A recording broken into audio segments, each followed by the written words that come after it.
Hi friends, welcome to my channel. It is already day 13 of Spellbinder's Crafty Advent Calendar. This is a super fabulous stamp set of thank yous and hellos in English, French, and Spanish. How cute is that? And I used every single stamp to create a fun and whimsical background. I'll be using the basket and the flowers from Floral Bunny Basket.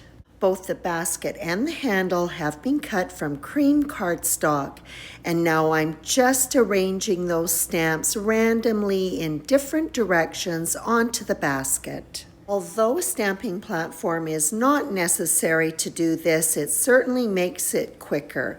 I can stamp all of the words at the same time. I'm inking them up with Versamark. And then I'll apply pressure to each of the words, taking particular care with the word that is by the magnet because the window will not have as much give. I'll coat the whole thing over top of a coffee filter with gold embossing powder and give it a good tap to knock off the excess. While doing the stamping, my heat tool was turned on so that it could come to full temperature. The embossing powder will melt more quickly and that will minimize warping of that basket. I have an additional sentiment that I'll be using that will be a banner sentiment from the set Birthday Bliss. So I went through all the work of doing the embossing, which honestly wasn't much, but I ended up changing it up near the end.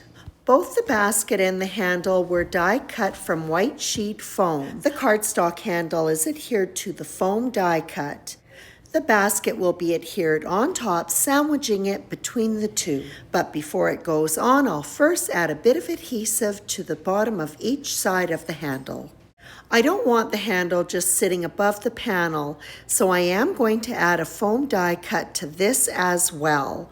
So I'll go ahead and just put it in place, and then taking my scissors, I'll just snip it off where the handle meets the basket. Now the basket will be completely stabilized as it sits on the panel. The basket will be finished off with a pretty pink cardstock rim.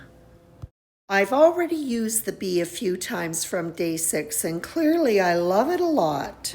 I'll start off by putting a little bit of Scotch tape on the back of the head and then popping the white die cuts in place. I love how these little black die cuts add so much expression to the bee's face.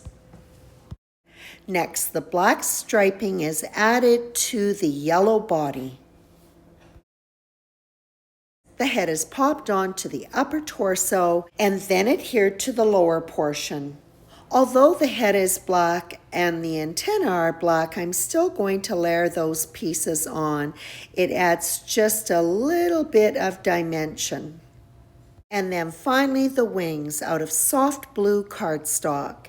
I've already laid the wings out. I'll add a little bit of adhesive and then just pop the bee right on top. My card front is out of pink cardstock and has been cut to 4 by 5 1/4 inches, and it is being adhered to an A2 sized white card base. The basket has not yet been adhered to the card front. It is simply there to use as a reference for placing the flowers.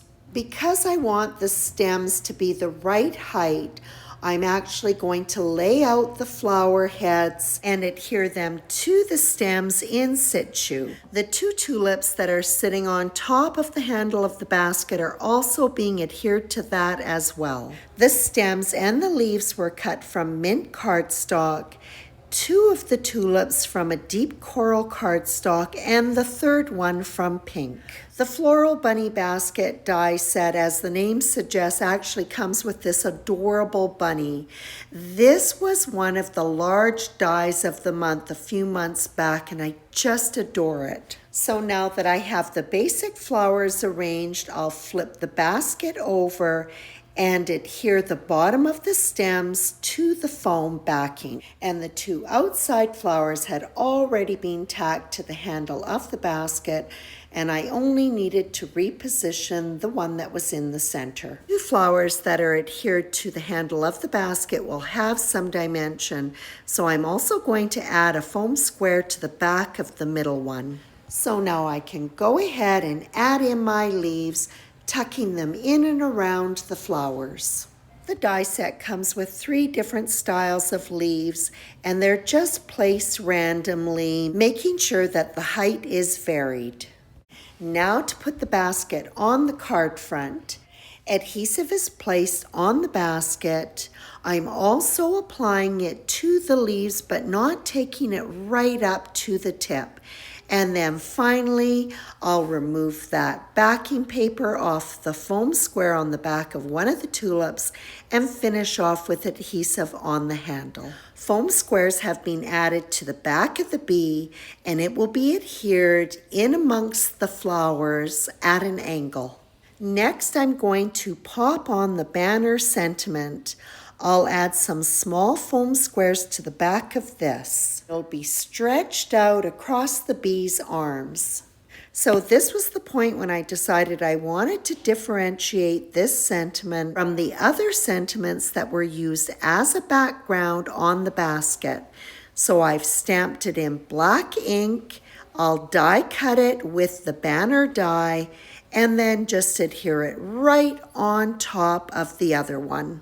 And then I'll tuck in an additional foam square on either end of the banner. This card will be embellished with lots of gold confetti placed in and around the floral arrangement. And I simply can't resist. I'll top up each one with Nouveau Crystal Drops Morning Dew. And the eyes will be finished off with just a dot of Nouveau Crystal Drops Simply White. That wraps up day 13 of Spellbinder's Crafty Advent Calendar. It is a cold winter's day where I live, and this is a welcome breath of spring. I hope you enjoyed this video, and I hope that you'll join me for day 14. As always, I appreciate your visit.